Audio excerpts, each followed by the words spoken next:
House prices have crashed by 0.08%. Let's have a look. Hello everyone, Florian here, and welcome to another episode of Heiser Says. Grab your stein of coffee, and I thought we'd have a talk about a news article that I saw recently and that I shared as a post with the viewers of the channel. Now, I've pretty much had a month off on creating content, and it's not really been due to any exciting reasons. Essentially, it's been a huge project that I've been working on for a year that's turned my beard much wider and has caused me to put on 10 kilos. A big school has opened, so just the finishing touches are now being added, and it's just the as-built documentation and paperwork sorting for me. So that's a huge project, a big achievement. We're really proud of getting it across the line, but it's been eating up a lot of time. That and the plumber cut through my NBN cable, so I've had to reconfigure my setup to stream and create content with you. So bear with me for the next few episodes as I get everything working again. But I hope you're all doing well. I hope this year's been treating you well. We've now got Trump as the leader of the free world, and it looks like perhaps the age of woke is coming to an end. People are becoming more sensible. Maybe we'll return to the way things were in the ancient times, also known as the 90s. But regardless of what's happening around the world, who's in charge, what's going on, you're always going to have Australian media talking about property and playing up any fall in property here. So let's bring up this little article snippet I added. We can see here we go. We can see. So this is the image I shared. House prices were down 0.08%. 0.08%. So when you see that, you think, oh boy, is that 8%? No. That's 0.08%. That's about $800 or $800 on $1 million house, everyone. $800. Now, don't get me wrong, $800 is a decent amount of money. You can buy a fair bit of petrol for that. You could feed a family for, my family, probably half a month. You could probably get a quarter of a cow for that. That could feed you for a long time. A lot of coffee as well. But when you're talking about buying a house, $800 is not going to be the game changer. And, I thought, okay, let's find a product that everyone should be familiar with. And we'd look at, my favorite shop, Aldi. It's never going to end. $12.99 for a special for Italian pork sausages. So 61 packs of Italian pork sausages. That is how much your house has gone down.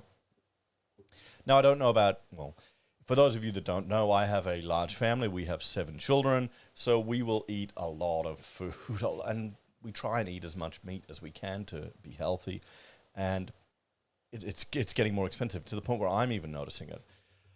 But there you go, guys. I mean, is that a headline? Is that the fear? Housing has fallen 0.8%.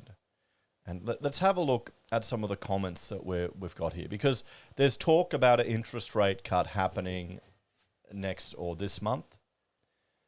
Unemployment, as you know, inflation, here we go.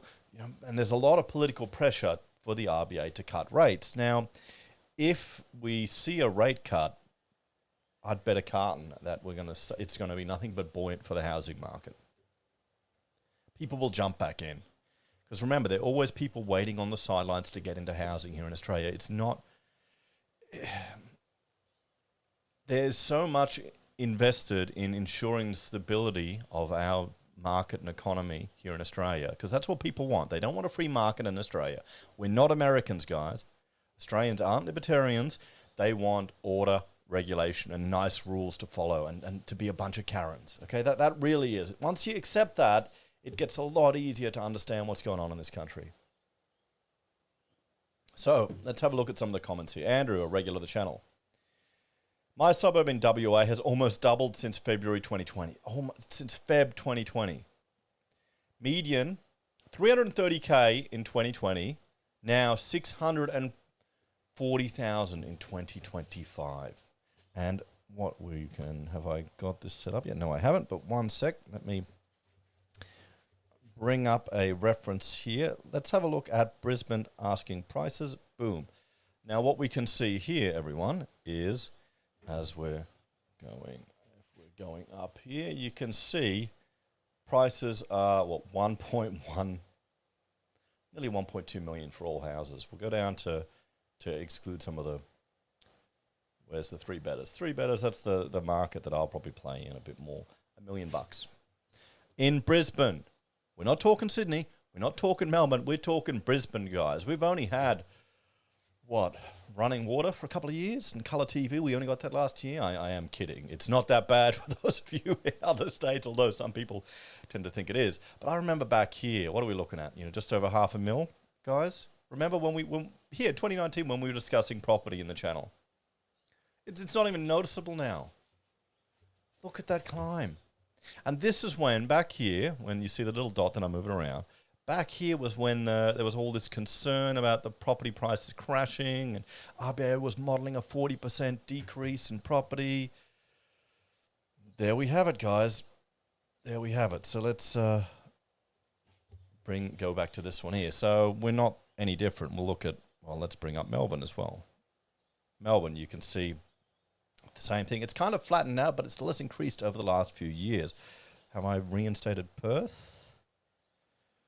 No, I'm just looking down at my web setup or my streaming software to overlay everything. It's not really working. Okay, so we'll bring this one back in. Look at some more of your comments.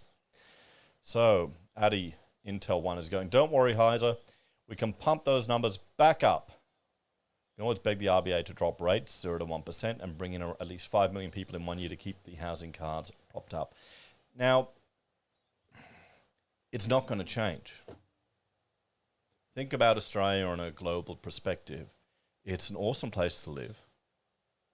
Okay, we may bitch and moan and be frustrated about all of the onerous rules, the Karen-esque way of our state nanning us, every bloody neighbour wanting to dob everyone in. I mean, you can't even change oil in your car anymore in bloody Melbourne now, or Victoria, I heard.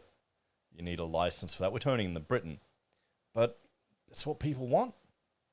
And with these younger people, I think it's going to get even worse. They're more of them are becoming more leftist, and they're losing hope in actually being able to achieve things themselves without depending on others. I was watching so there's a drama happening at the moment with a popular YouTuber, and let's jump over to, we'll jump over here to streamer rant mode. There we go. And let me just check my audio levels. Is that doing okay here? Hang on, microphone. Yep, okay. And this is a popular YouTube. He has pirate games. He's very popular. Did really well with the paint shorts discussing topics. And apparently he's playing some game of World of Warcraft with a bunch of other streamers. It's an online MMO game. And they're playing in permadeath mode. So if you lose your character, you lose like 100 hours of progress on this character. And he was doing a raid where multiple people come together to attack a certain boss dungeon thing. Can you tell I prefer strategy games? And, well, it all fell apart. Someone pulled aggro, got a boss or another element attacking them before they were all ready. So they all started saying, run, run, run, flee, flee, flee. This guy ran off, and now it's all blown up because he's, let's say, not handled the criticism of his performance in this game very well. And, most of us will go, yeah, okay, it's a game, but, I mean, it's streaming. There's a lot of money in it. You can make good money in streaming, and, I mean, it's a business like any other. But what's interesting from all of this is I was watching a YouTuber, an Aussie bloke that I'd never seen before. He came on my radar because he was discussing this drama surrounding it. I mean, this is like daytime soaps to me. I can be sitting there drafting and listening to a bunch of YouTubers fighting with other YouTubers about meaningless crap. And it's, I hate to admit, it's like watching what's that show with the Jerry Springer that everyone used to watch? That type of garbage, okay? It's similar to that for me. Scratches that itch, so we say. So I was interested to see what this guy's take was on this situation. Because to me, I can appreciate how some people can be annoyed, but it doesn't really feel like that big a deal, to be quite honest. But he started going off about, essentially, jealousy was good. Being jealous of this pirate software guy and wanting him to see him fail, he was explaining this was a good thing. And this is just the tall poppy syndrome that we see in so many Australians here. And it really is, it's pathetic and disgusting. You shouldn't be jealous of other people. You should be encouraging of others' success. And they're just the type of people you don't want to be around. There's a reason why. Jealousy is considered a sin by many, many cultures, by many religions.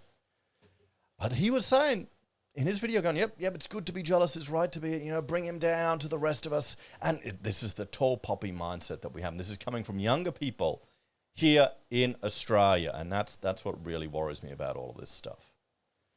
So let's jump back here and check out this. Keep going here with your comments. Most use it as a credit card to buy caravans, boats, etc. So now they owe more than it's worth. Yeah, some people did, but it's not as... Remember, we're always going to get the media doom that portrays every Aussie as a bloody idiot that can't even tie his shoelaces together. You're always going to have 5% that don't know what they're doing, that are going to get into a mess. They're not the majority. Okay, you'll always have them. We just need to make sure they don't get enough political power or influence to, well, destroy our merit-based society, which in some regards is happening. You've got to help people when they're down, but don't think everyone's like that. Even if they do plummet, the government will intervene again and prop it back up. They have their own invested interest in the pie. Well, we all do. In all honesty, every Australian has an invested interest in ensuring there's economic stability here in this country. Now, the sad situation is so much of it is tied up in property now. So much of our economy is tied up in property that there will be interventions. And government uses property, uses the construction sector as a tool to stimulate the economy. We saw that during the pandemic and the lockdowns. So it's going to happen. The news headlines will read property prices plunge. Yeah, that's what you can't blame them because it gets the views, it gets the clicks, it gets the eyeballs. This is the economy of doom. I've seen it in my own content I've made over the years now. I remember the first video I did that actually shot up and actually made me take notice. It was about looking at the Australian dollar falling. That's what it is. People consume this type of content. And in Australia, property is what we're all interested in. So that's what it's going to be. Drop 10% in my area of Sydney. Well, let's check out. Do I have Sydney loaded up yet? Sydney asking prices. I mean, let me overlay that. Oops, wrong one. That's an old chart. You'll remember that one. Here we go. We can see the weekly asking prices from Sydney. I mean, sure, they've dropped depending on the area that you are, but if you're comparing it to 2019, it's still nuts, guys. It is still nuts. Okay, that's the new reality. Hang on, that's not clearing out. Oh, wait. That's the new reality that we're living in here. With 7% really inflation, that's as good as your house dropping by 7.008%. Yeah, no, it's only dropped 0.8 or 0.8? 0.08 in a month. Could even be noise or an error. It's extremely insignificant. Yes, yeah, I agree with that one there. And let's see what else we have. We've got Aldi sausages are inedible. I don't think so. It's pretty good. And Hongster is worried about the property apocalypse. So there we go, guys. Let's have a bit of a discussion about this one, eh?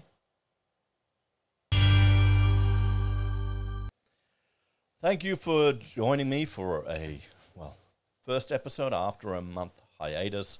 I thought we'd discuss this little fall and I'll slowly get all my systems set up and working again as it is. How have you all been going? Has the year been treating you well? It's February now. January's been and gone. It's time to keep going. Anyway, guys, take care and I will see you all in the next episode of Heiser Says.